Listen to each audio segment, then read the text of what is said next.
Hello' বন্ধুসকল, মই আজি আপোনালোকে এটা টিউটৰিয়েল দেখাব বিচাৰিছোঁ যাৰ সহায়ত আপোনালোকৰ হোৱাটছএপত অলপ মোটাকৈ তথা অলপ বোল্ডকৈ আখৰ লিখিব পাৰিব।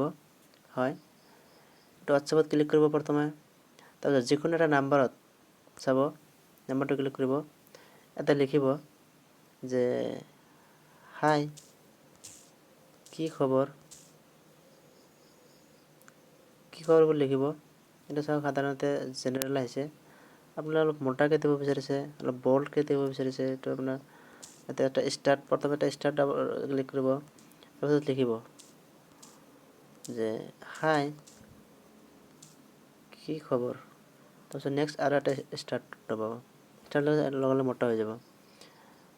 ধন্যবাদ। আপোনালোকে যদি মোৰ ভিডিঅ'টো ভাল লাগিলে তেনেহ'লে লাইক দিব আৰু মোৰ চেনেল বৰছিলো যুৱক চেনেলটো ছাবস্ক্ৰাইব কৰিব। ধন্যবাদ।